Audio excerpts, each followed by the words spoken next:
저는 죽어도 상관없어요. 하지만 이 아이만은 살려주세요. 눈보라 속에서 들려온 그 목소리는 사람의 것이라기보다 운명이 내지르는 마지막 울음 같았다. 동짓날 밤이었다. 부풍한 설이 몰아치는 그 밤, 산골 오두막 안에는 선비 김승진 혼자였다. 빈속은 맹물로 채웠고 아궁이 속에는 재 한 줌만 서늘하게 남아 있었다. 낡은 이불 아래 몸을 웅크린 채 촛불 심지를 아껴가며 헌책을 뒤적이고 있었지. 배에서는 꼬르륵 소리가 나고 등어리는 얼음장 같았지만 성현의 말씀이라도 읽어야 이 모진 추위를 이길 수 있겠다 싶었다. 그때였다. 적막하던 산중에 누군가 부서질 듯 문을 두드리는 소리가 울렸다. 쾅쾅. 그 소리가 어찌나 급박하던지 듣는 사람 가슴이 덜컥 내려앉을 지경이었다. 승진이 서둘러 문을 열자 사르르는 눈바람과 함께 피기 없는 여인이 보자기 뭉치를 안은 채 방바닥으로 고꾸라졌다. 어찌나 야위고 초췌한 모습인지 귀신이라도 본 것 같았다. 여인의 품 안에는 태어난 지 얼마 안 된 갓난아이가 있었다. 추위에 질려 입술이 파랗게 변한 채 가쁜 숨을 내쉬고 있었다. 아이의 숨소리가 신락같이 가늘어져 가고 있었다. 여인의 발치에는 날카로운 얼음 조각에 찢긴 비단 옷자락이 너덜거렸고 눈 위로는 점점이 핏자국이 이어져 있었다. 어디선가 급히 도망쳐온 모양이었다.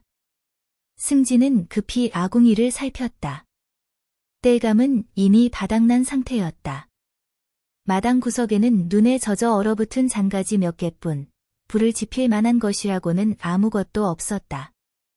아이는 곧 숨이 넘어갈 것 같았다. 승진은 방 한편에 놓인 낡은 책궤를 바라보았다. 그 안에는 조상 대대로 내려온 수백 권의 유교 경전과 가문의 족보가 담겨 있었다. 단 한 번의 망설임도 없었다.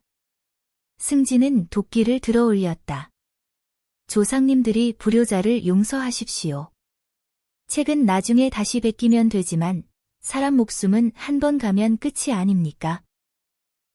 조상 대대로 내려온 책궤가 단번에 박살나며 마루 위에 흩어졌다.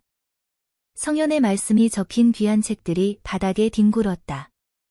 승진은 그것들을 아궁이 속으로 쑤셔 넣고 불을 붙였다. 마른 종이가 타오르며 붉은 불꽃이 일어났고 맹골이던 방 안에는 이내 한 줄기 온기가 돌기 시작했다. 여인이 미약하게 눈꺼풀을 떨었다. 아이도 따스한 기운을 느꼈는지 울음을 그쳤다. 승진은 마지막 남은 쌀 한 줌을 갈아 미음을 쑤어 여인에게 먹였다. 여인은 불타는 책들을 보며 손을 뻗어 제지하려 했지만 승진은 묵묵히 부서진 책더미를 아궁이 깊숙이 밀어 넣었다. 책은 또 구하면 그만이지만 사람 목숨은 천하를 다 줘도 다시 못 얻는 법입니다. 밤새도록 승진은 아궁이 앞을 지켰다. 논어며 맹자며 그토록 아끼던 경전들이 하나하나 재가 되어 갔지만 그의 얼굴에는 조금의 후회도 없었다. 동이 틀 무렵 여인의 손가락이 떨리며 기력을 회복했고 아이의 발등에는 따스한 피기가 돌기 시작했다. 여인이 가느다란 목소리로 말했다.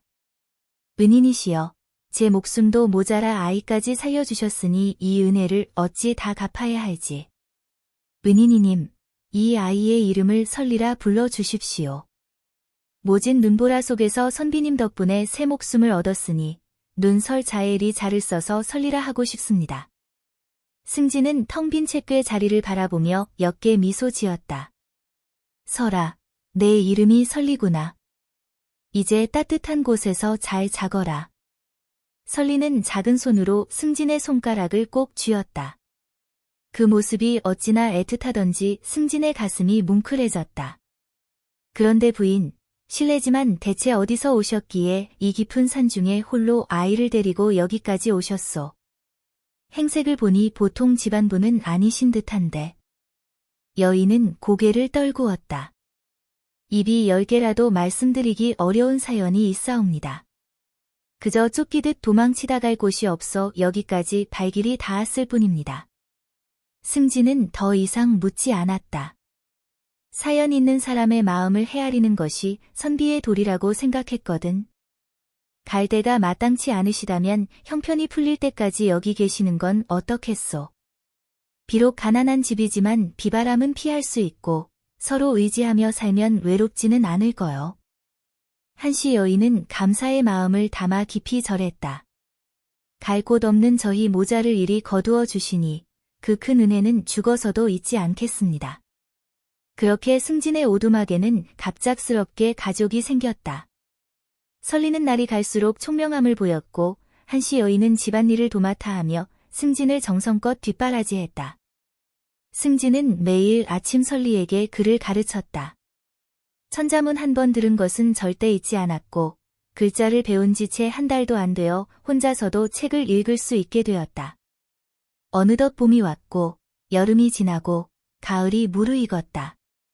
어느덧 7해가 바뀌었다. 세월이 흐르는 동안 설리는 날로 기골이 장대해졌고 그 이목구비는 어찌 된 일인지 도성의 임금과 놀라울 정도로 닮아 있었다. 특히 활솜씨만큼은 타고난 재주가 있어서 백발백중으로 노루와 토끼를 잡아오곤 했다. 마을 사람들은 설리가 사냥감을 메고 돌아올 때마다 혀를 찼다. 7살 아이가 어른도 하기 어려운 일을 척척 해내니 신기하기도 하고 한편으로는 시샘스럽기도 했다. 압이 없는 주제에 어찌 저리 똘똘한가. 특히 고을 사또의 아들은 설리의 남루한 옷차림을 보며 침을 뱉었다. 이봐, 거지 새끼야. 어디서 주인집 아들 앞에서 대가리를 빳빳이 세우고 있어. 당장 무릎 꿇고 빌지 못해. 설리는 멸시를 당할 때마다 입술을 꽉 물며 참았다. 그러나 그의 눈빛에는 평범한 백성에게서 볼 수 없는 서슬퍼런 무언가가 서려 있었다. 마치 천리를 내다보는 매의 눈빛 같았다. 한편 도성에서는 무서운 일이 벌어지고 있었다. 영의정 조이익의 수하들이 세자의 초상화를 들고 집집마다 들쑤시며 실종된 혈육을 찾고 있었다. 여봐라. 누구든 이 초상화 속 아이와 조금이라도 닮은 자식을 보거든 즉시 관에 신고하라. 만약 숨겨졌다가는 그날로 3대를 멸할 줄 알아라. 조이익은 자신의 손자를 왕위에 올리기 위해 진짜 세자를 찾아 제거하려 혈안이 되어 있었다. 그 무서운 마수가 점점 산골 마을로 뻗어오고 있었다.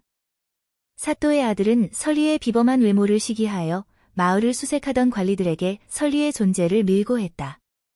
날이 저기 산골 오두막에 김선비가 키우는 이상한 아이가 하나 있사옵니다. 얼굴이 아주 훤칠한 게 보통 백성놈들과는 깊이가 하늘과 땅 차이옵니다. 말을 들은 관리는 눈을 번뜩였다. 뭐라? 산골에 그런 아이가 있단 말이냐? 승진은 마을 어귀에 낯선 사내들이 나타나 설리의 생김새를 묻고 다닌다는 소식을 듣고 가슴이 철렁 내려앉았다. 도성놈들이 왜 갑자기 우리 설리를 찾는단 말인가? 심상치 않구나. 한시 여인도 심상치 않은 기운을 느꼈다. 낮에는 빨래를 하며 주변을 감시했고 밤에는 문을 걸어 잠근 채 설리의 옷 안쪽에 비밀스러운 자수를 새겼다. 봉황과 용이 어우러진 문양이었다. 하지만 설리는 그 의미를 알 리 없었다. 고을 시장 바닥에는 소문이 번져 나갔다. 산꼭대기 오두막 아이 말이야. 얼굴이 어찌나 준수한지 한 번 보면 임금님을 뵙는 것 같다니까. 다 쓰러져 가는 집농부 자식이 어찌 저런 위엄을 갖고 있을까? 필시 무슨 곡절이 있을 게야. 승진은 설리의 얼굴을 가리기 위해 쑥검정을 칠하고 낡은 삿갓을 씌워 외부 활동을 철저히 금지했다. 설아, 미안하다만 당분간은 얼굴에 숯을 묻히고 살아야겠다.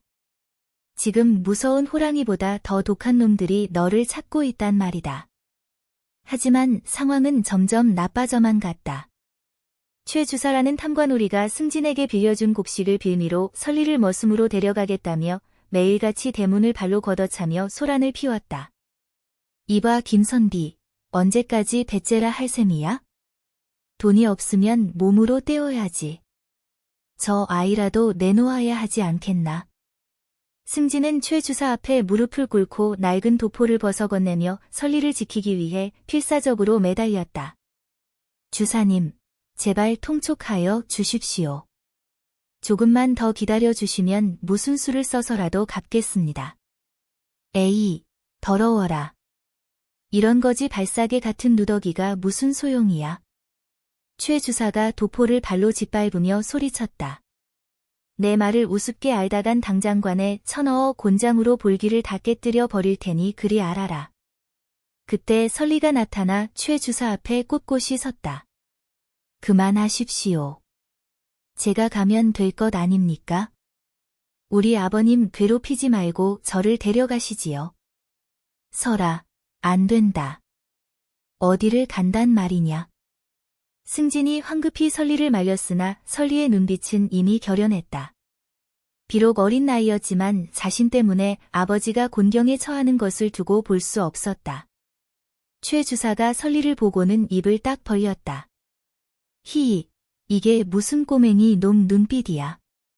사람 오금을 저리게 만드네. 설리의 위험에 눌린 최 주사는 자기도 모르게 옆걸음 뒷걸음 쳤다.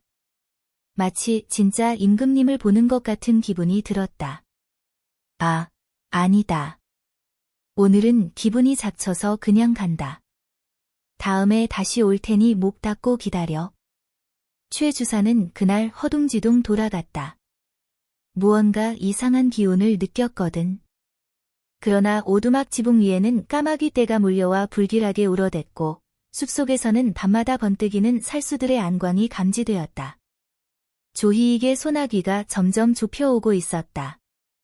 어느 날 밤 승진은 마당 너머 어둠 속에서 칼날이 달빛에 반사되는 것을 목격하고 방 안의 촛불을 황급히 껐다. 누구냐? 거기 누구야? 대답은 없었다. 다만 바람소리만 스산하게 들려올 뿐이었다. 이곳도 이제 끝인 것 같소. 살기등등한 놈들이 코앞까지 왔구려.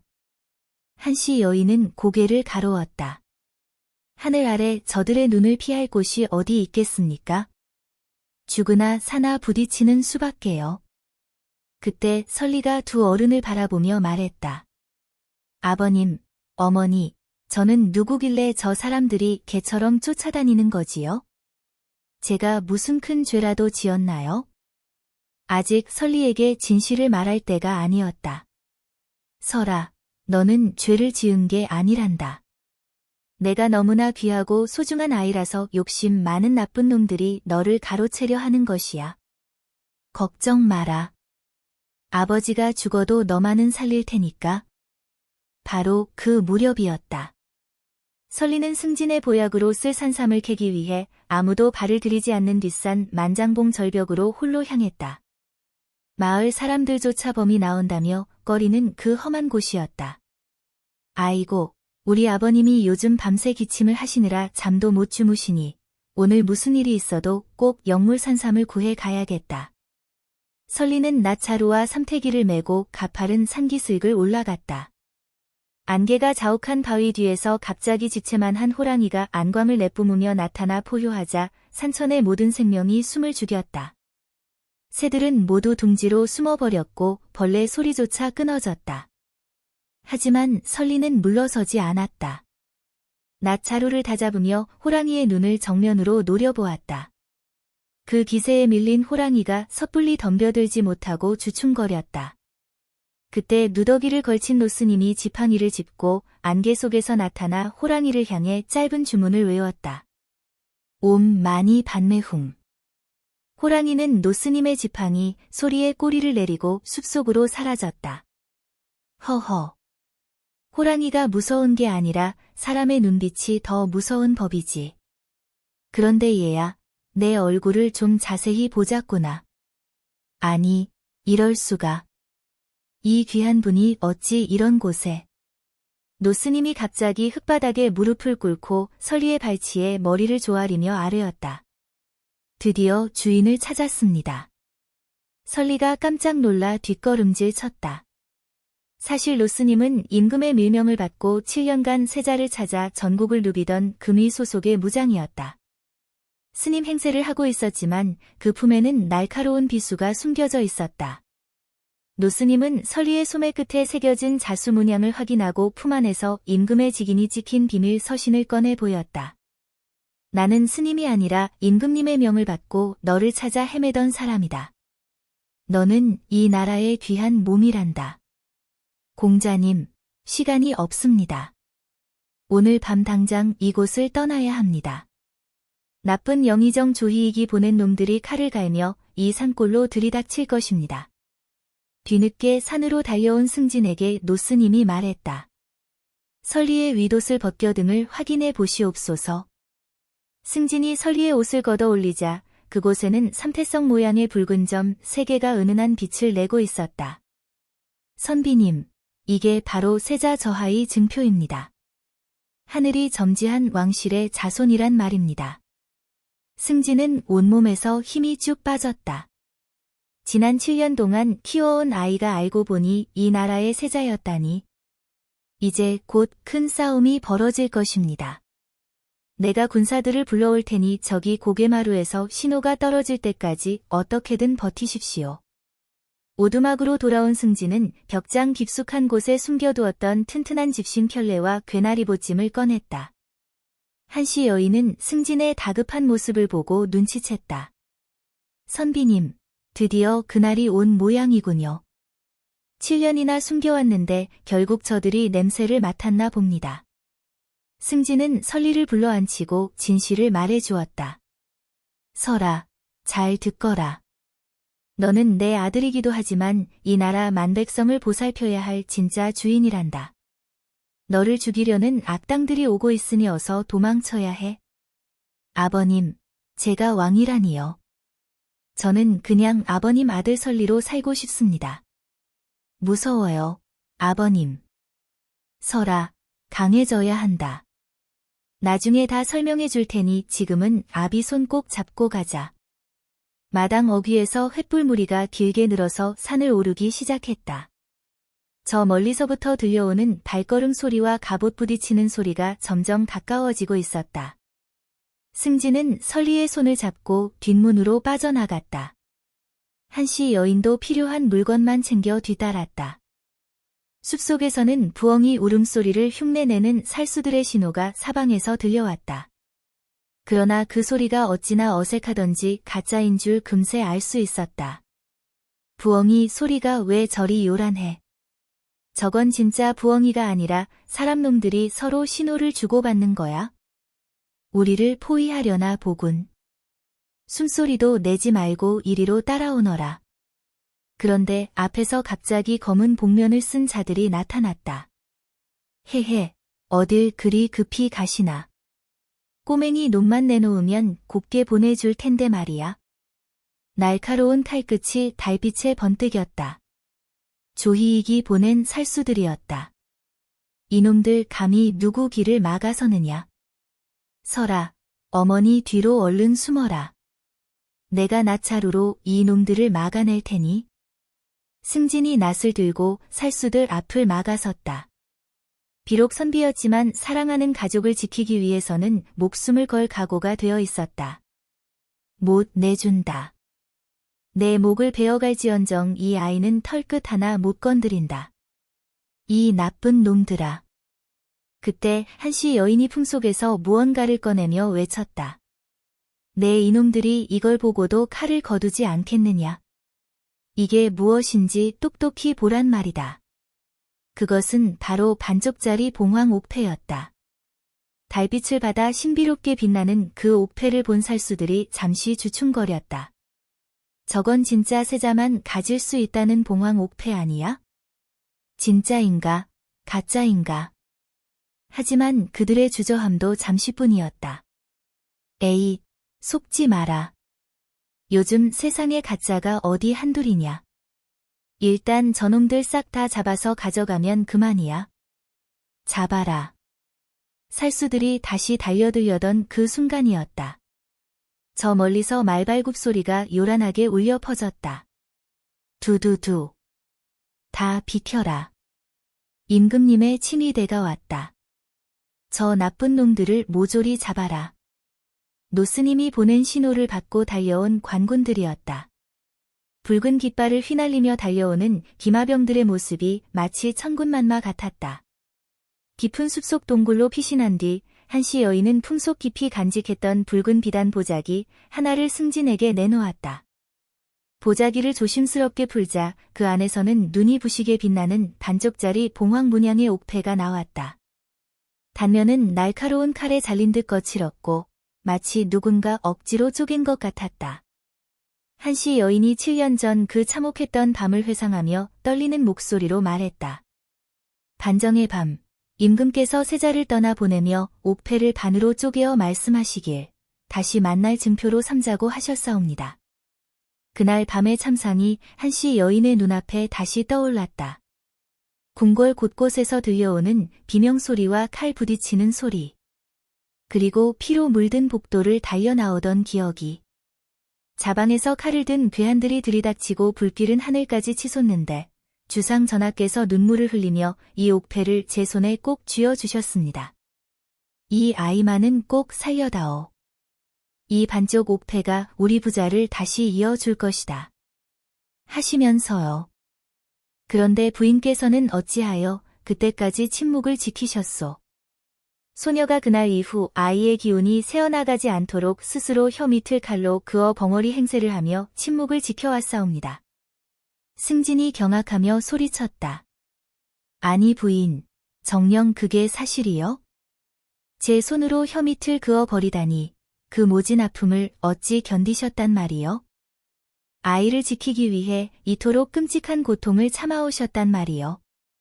세자 저하의 목숨을 지키기 위해서였습니다.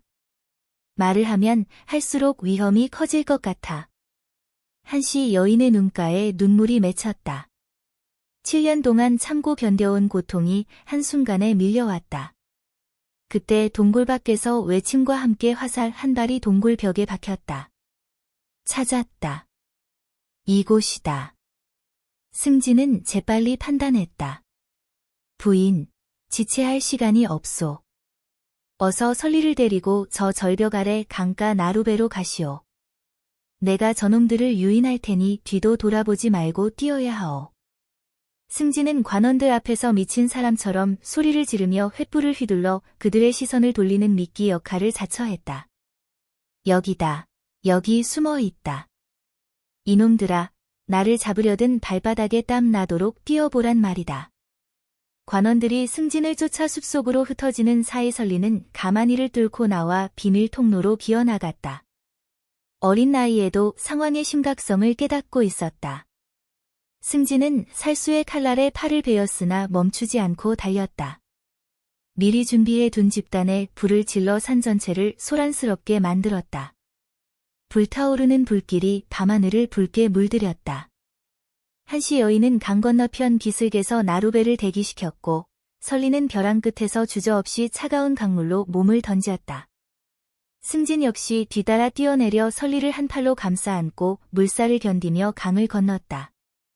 얼음같이 차가운 강물이 온몸을 파고들었지만 설리를 지켜야 한다는 일념으로 버텨냈다. 강을 건넌 직후 승진은 젖은 옷을 짤 새도 없이 설리를 깨워 한양으로 향하는 추풍령 고갯길을 향해 달렸다. 뒤에서는 아직도 추격하는 말발굽 소리가 메아리쳐 들려왔다. 설아, 조금만 더, 이제 저 고개만 넘으면 한양이다. 아버지가 지켜줄 테니 무서워 마라. 동이틀 무렵 추풍령 정상에 도착한 승진은 멀리 보이는 대궐의 지붕을 바라보며 결연한 의지로 신발끈을 조여맸다. 저곳이 설리 너의 진짜 집이구나. 한씨 여인이 떨리는 손으로 설리의 머리를 쓰다듬었다. 저아, 저기 기와지붕이 보이십니까? 저곳이 바로 저아가 태어나신 곳이자 주상 전하께서 계신 대궐입니다. 이제 다 왔습니다. 하지만 조희익의 마수는 이미 그들을 앞질러 기다리고 있었다. 고개마루 저편에서 검은 그림자들이 움직이기 시작했다. 최후의 결전이 코앞에 다가온 것이었다. 영의정 조희익은 추풍령 길목에 자신의 사병인 최고의 살수 10여 명을 배치하여 그물망을 쳐두었다. 고개마루 좁은 길목에 들어서자마자 검은 복면을 쓴 자들이 나무 위에서 낙하하며 승진과 설리를 포위했다. 더 이상 갈 곳이 없다. 살수장이 긴 칼을 뽑아들며 으름장을 놓았다. 아이만 내놓으면 내 가문의 명예는 돌려주마. 승진이 코웃음을 쳤다. 허튼 소리 마라. 명예라고. 임금님을 배반하고 어린 세자 저하를 죽이려는 역적 놈들 입에서 어찌 명예라는 말이 나오느냐. 오늘 이 낮 한 자루로 이 놈들의 그 더러운 주둥이를 다치게 해주마. 승진은 낫자루를 꼬나쥐고 서리 앞을 막아섰다. 어깨의 상처에서 피가 철철 흐르는 와중에도 물러서지 않았다. 살수장이 칼을 휘두르자 승진이 나드로 막아냈지만 날카로운 칼날이 승진의 허벅지를 관통했다. 으아. 이 이놈들, 겨우 이 정도로 나를 쓰러뜨릴 줄 알았느냐. 내 다리는 잘릴지언정 내 아들 설리는 절대로 못 데려간다. 설리는 아버지가 쓰러지는 것을 보고 분노에 찬 눈으로 스님에게 받은 염주를 휘둘러 살수의 눈을 타격했다. 이 나쁜 아저씨들아. 우리 아버님 해치지 마, 저리 가. 살수들이 일제히 달려들어 승진을 난도질하려던 찰나 설리가 가슴속에서 옥패를 꺼내 높이 치켜들었다. 이것을 보아라. 하늘이 내린 증표다. 너희 같은 악당들은 이 빛을 견디지 못할 것이다. 옥패에서 신비로운 광채가 뿜어져 나와 살수들의 눈을 멀게 했다. 그 순간 산 아래에서 거대한 말발굽 소리와 함께 먼지 구름이 일어났다. 붉은 깃발을 휘날리는 왕실 친위 척갑사들이 산등성이를 덮쳤다.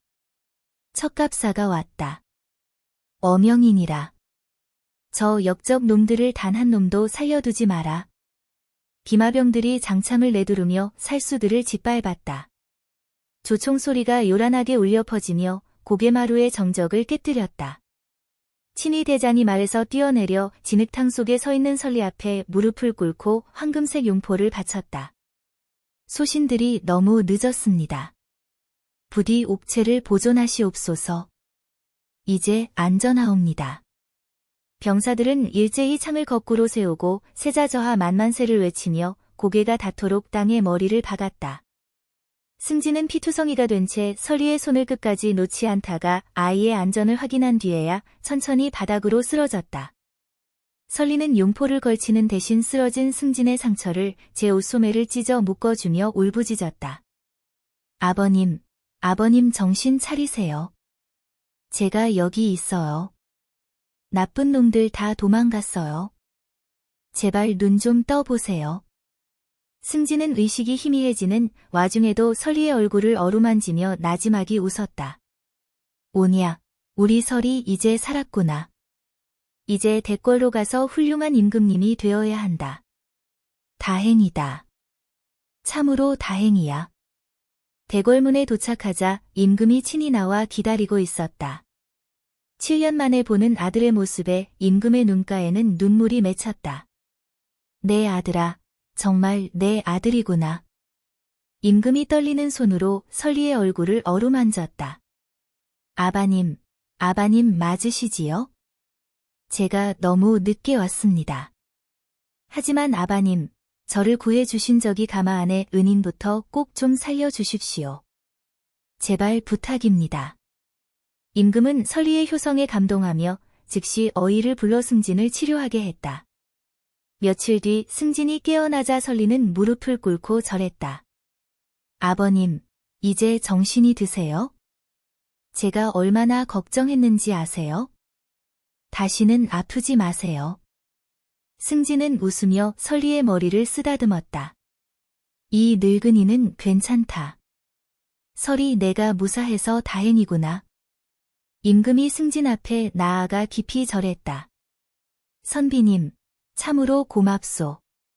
내 자식을 7년이나 품어주시고 목숨까지 바쳐 지켜주셨으니 이 은혜를 어찌 다 갚아야 할지 모르겠소.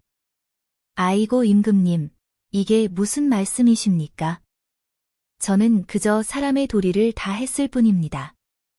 그런데 이때 뜻밖의 소식이 들려왔다. 영의정 조희익이 가짜 세자를 내세워 반란을 일으켰다는 것이었다. 진짜 세자 저하가 가짜라고 우겨대며 난리를 피우고 있사옵니다. 조희익의 마지막 발악이 시작된 것이었다. 설이가 나서며 말했다. 아바님, 제가 나가겠습니다. 제가 직접 가서 저 나쁜 조이익에게 거짓말을 만백성 앞에 밝히겠습니다. 제가 진짜라는 걸 보여주겠어요. 설아, 안 된다. 저들은 칼을 든 무법자들이다. 너무 위험해. 하지만 설리의 의지는 확고했다. 진실은 반드시 드러나는 법입니다. 저를 믿어 주십시오. 승진도 일어나 말했다. 임금님, 저도 함께 가겠습니다. 제가 7년 동안 이 아이를 어떻게 키웠는지, 저놈들이 어떤 짓을 했는지 제 목숨을 걸고 증언하겠습니다. 한시 여인이 품속에서 옥패를 꺼내며 말했다. 이것으로 진실을 증명할 수 있을 것입니다. 임금이 자신의 옥패 반쪽을 꺼내 한시 여인의 것과 맞춰 보았다. 두 조각이 완벽하게 들어맞으며 봉황의 형상이 완성되었다. 자, 보아라. 이것이 바로 하늘이 내린 증거다. 내 아들과 나를 이어주는 이 옥패가 합쳐졌으니 이제 그 어떤 거짓도 통하지 않을 것이다. 대궐에 입성한 설리는 왕과 제왕했으나 조이익은 이 아이는 세자의 옥패를 훔친 천한 노비의 자식이다라고 소리쳤다. 조정 대신들 앞에서 벌어진 일이었다. 당장 저 사기꾼 놈들을 능지처 참해야 합니다. 조이익은 승진이 세자를 납치하여 7년 동안 가짜 교육을 시켰다며 승진을 역으로 몰아 국문장에 세웠다. 여봐라, 저 유괴범 놈을 당장 형틀에 묶어라. 승진은 만신창이가 된 몸으로 형틀에 묶였고 조이익은 그의 무릎 위에 무거운 돌을 올리는 명령을 가했다. 돌의 무게가 어찌나 무거웠던지 승진의 다리뼈가 삐걱거리는 소리까지 들렸다. 이 독종 같은 놈, 아직도 입을 안 열 것이냐. 돌을 더 얹어라. 뼈가 가루가 될 때까지. 하지만 승진은 고통 속에서도 굴복하지 않았다. 천벌을 받을 역적 놈아. 아무리 내 다리를 부러뜨려 봐라. 진실이 변하나. 저 아이는 하늘이 이 나라에 내린 진짜 주인이시다. 내 목을 칠지언정 거짓은 말하지 않겠다. 설리는 대궐 한가운데 서서 고문을 당하는 승진을 바라보며 자신의 손바닥이 피로 물들 정도로 주먹을 꽉 쥐었다. 아버님, 제발 그만하십시오. 우리 아버님이 무슨 죄가 있다고 저리 괴롭히십니까? 제가 가짜라면 저를 죽이시고 우리 아버님은 제발 놓아 주십시오. 조이익은 가짜 증인들을 내세워 설리의 친부모라고 주장하는 노비 부부를 국문마당으로 끌어들였다. 억지로 끌려온 노비 부부는 떨면서 거짓 증언을 했다. 아이고 나리, 예, 저 아이가 저희가 낳은 자식이 맞구먼요. 가난해서 내다 버린 놈인데. 왕은 조이익이 제시한 가짜 호적단자와 세자의 정통성을 부정하는 문서들 앞에서 갈등하며 결단을 내리지 못했다. 내 아들이 정말 가짜란 말이냐? 내 눈이 멀었단 말이더냐? 조이익은 집행관을 시켜 승진의 목에 칼을 씌우고 다음날 동이 틀 무렵 처형하겠다는 어명을 강압적으로 끌어냈다. 내일 새벽 동이 트자마자 저 역적 김승진의 목을 쳐서 저작거리에 내걸어야 합니다. 암옥에 갇힌 한시 여인은 조이익의 수하들에게 자결을 강요받으며 온갖 회유와 협박을 견뎠다. 야, 이 상년아. 내가 입만 한번 뻥긋하면 살려준다니까. 저 선비가 세자를 훔쳤다고 딱 한마디만 해. 하지만 한시 여인은 끝까지 굽히지 않았다. 밤이 깊어지자 승진은 감옥 바닥에 제 손가락 끝에서 흘러나오는 피로 임금을 향한 마지막 상소문을 적어 내려갔다. 상감마님, 이 못난 신은 죽어도 여한이 없사옵니다. 다만 저 아이, 우리 설리 저하만은 꼭 지켜주시옵소서. 저 아이의 눈망울을 보시면 아시지 않습니까? 제발 통촉하여 주시옵소서. 조이익은 제 방에서 가짜 세자를 세우고 왕위를 찬탈하는 모가 적힌 비밀 장부를 정리하며 승리의 미소를 지었다. 하하. 이제 다 끝났다. 내일이면 저 성가신 선비 놈은 목이 날아갈 것이고 저 꼬맹이는 내 손바닥 안에 쥐가 되겠지. 대궐 밖에서는 승진의 인품을 아는 유생들이 모여 통곡하며 그의 구명을 요청하는 시위를 벌였다. 아이고 하늘도 무심하시지. 저토록 의로운 선비를 역으로 몰아 죽이다니. 김승진은 충신이다. 충신을 살려내라. 설리는 밤새도록 부왕의 처소 앞에서 석고대죄하며 승진의 목숨만은 살려달라고 간청했다. 아바님, 제발요. 저를 7년 동안 밥 먹여 키워주신 분입니다. 저분은 절대 역적이 아닙니다. 제 목숨을 대신 가져가시고 우리 아버님은 살려주세요. 동이 트기 직전 승진은 형틀 위에서 담담히 하늘을 올려다보며 마지막 숨을 고르고 있었다. 설아, 울지 마라. 아버지는 괜찮다. 내가 무사히 대궐에 들어왔으니 나는 이제 죽어도 여한이 없다. 부디 좋은 임금님이 되어야 한다. 조희익이 나타나 마지막으로 승진을 조롱했다. 어떠냐, 김승진. 이제 곧 목이 날아갈 텐데 아직도 그 아이가 세자라고 우길 테냐. 지금이라도 가짜라고 빌면 목숨만은 살려줄 수도 있는데 말이야. 승진은 조희익을 똑바로 바라보며 말했다. 이놈 같은 역적이 감히 하늘의 뜻을 거스르려 하느냐. 내가 죽어도 진실은 죽지 않는다. 오늘 해가 뜨면 이 놈의 악행도 만천하에 드러날 것이다. 여봐라. 날이 밝았다. 당장 집행하라. 망나니는 이미 칼을 치켜들고 있었다. 바로 그때였다. 갑자기 하늘에서 이상한 징조가 나타나기 시작했다. 구름 사이로 번개가 번뜩이더니 7년 전 그날과 똑같은 눈송이가 하늘에서 내리기 시작한 것이다.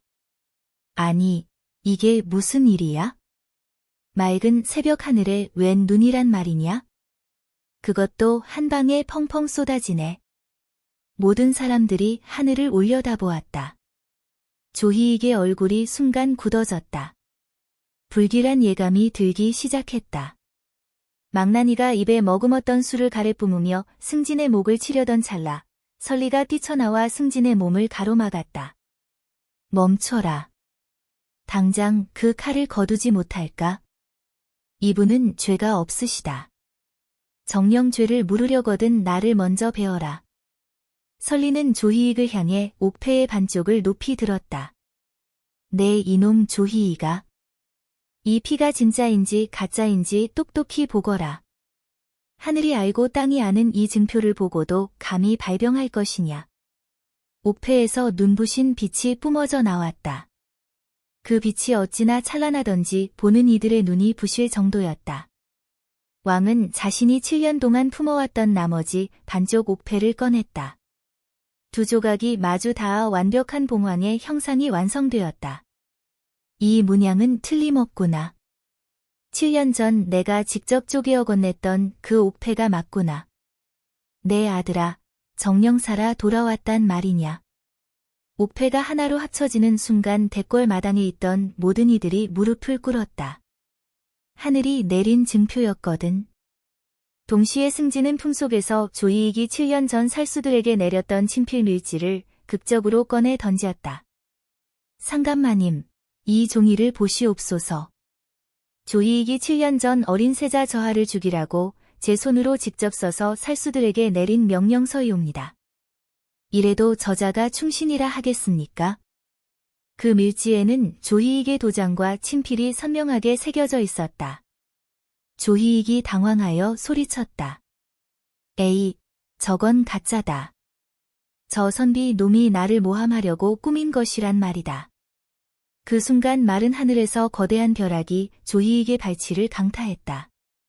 그 충격으로 조희익은 국문장 바닥에 나동그러졌고 벼락이 친 자리에서는 조희익이 숨겨두었던 가짜 세자 옥립계획서와 반역의 문서들이 흩어져 만천하에 공개되었다. 천벌이다. 하늘이 노하셨다. 저것 좀 보시오. 조희익이 숨겨둔 영모 문서가 땅속에서 튀어나왔소.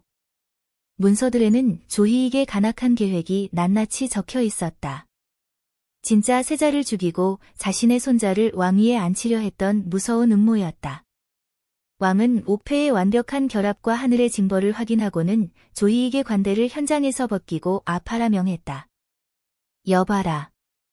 저 역적 조희익을 당장 포박하라. 관대를 벗기고 지하 옥방에 쳐넣어라. 하늘이 벌을 내린 저놈을 한치의 용서도 없이 다스릴 것이니라. 대신들은 일제히 바닥에 무릎을 꿇고 진짜 세자 저하시옵니다. 천세 천세 천천세를 연호했다. 그 소리가 대궐 전체에 울려 퍼졌다. 왕은 형틀로 내려가 승진의 포박을 직접 풀고 그의 손을 잡으며 7년 전의 무심함을 눈물로 사죄했다. 선생이 못난 임금을 용서하시오. 내 눈이 멀어 선생 같은 충신을 죽이려 했다니 내 정령 선생에게 죽을 죄를 지었소이다. 아니옵니다, 상감마님. 이제라도 진실이 밝혀졌으니 저는 죽어도 여한이 없사옵니다. 세자 저하가 무사하시니 그것으로 족하옵니다. 설리는 승진의 품에 안겨 아버님, 우리가 이겼습니다라고 말하며 참았던 눈물을 터뜨렸다. 그 모습이 어찌나 애틋하던지 보는 이들도 모두 울음을 터뜨렸다. 눈보라가 거짓말처럼 멈추고 구름 사이로 찬란한 황금빛 태양이 떠올라 국문장을 환하게 비추었다. 마치 하늘이 진실의 승리를 축복하는 것 같았다. 조희익은 결박당한 채 끌려가면서도 악에 받쳐 소리쳤다. 이럴 리가 없어. 내가 어떻게 꾸민 일인데. 고작 가난뱅이 선비놈 하나 때문에 내 공탑이 무너지다니. 억울하다. 하지만 아무도 그의 말에 귀 기울이지 않았다. 역적 조희익과 그 일당은 모두 관직이 박탈되고 북방의 가장 험한 유배지로 보내져 비참한 최후를 맞았다. 백성들의 분노가 어찌나 컸던지 관원들이 막아서지 않았다면 길에서 맞아 죽을 뻔했다. 승진은 공신 중의 공신으로 추대되어 정승의 자리에 올랐으며 왕은 그에게 국부에 준하는 예우를 갖추었다. 선생이야말로 이 나라의 진짜 기둥이시여. 설리는 훌륭한 세자가 되어 나라를 돌보았고 매년 동짓날이면 승진과 함께 산골 오두막터를 찾아가 제사를 지냈다. 아버님, 여기가 제가 처음 사람의 귀함을 배운 곳입니다. 오두막터에는 이제 아름다운 정자가 세워져 있었다. 임금이 직접 명령하여 은혜각이라는 현판까지 달았다. 승진은 자신을 살리기 위해 불탔던 책들을 기리며 가난한 아이들이 마음껏 글을 배울 수 있는 대규모 서원을 건립했다. 책은 불타도 지식은 사람의 마음에 남는다. 승진각이라는 이름의 그 서원에는 전국에서 글을 배우고 싶어하는 아이들이 모여들었다. 그곳에서는 신분의 높낮이에 상관없이 누구나 배울 수 있었다. 한시 여인은 정경 부인의 품계를 받고 궁궐의 안주인처럼 대접받으며 여생을 평온하게 보냈다. 이 모든 것이 꿈만 같습니다. 7년간의 고생이 이런 큰 복으로 돌아올 줄 꿈에도 몰랐거든요. 세월이 흘러 설리가 임금의 자리에 오르자 그는 승진의 자손들에게 대대로 관직을 하사하여 가문을 번창하게 했다. 은혜를 잊지 않는 것이 임금의 도리입니다. 설리는 왕이 된 후에도 승진을 아버지처럼 모셨다. 중요한 일이 있을 때마다 반드시 승진의 의견을 물었다. 승진은 90세의 천수를 누리고 세상을 떠나며 자손들에게 종이는 타도 뜻은 남는다는 유언을 남겼다. 그가 눈을 감던 날 온 나라 백성들이 흰옷을 입고 길가에 나와 조선을 구한 참된 스승의 마지막 길을 배웅했다.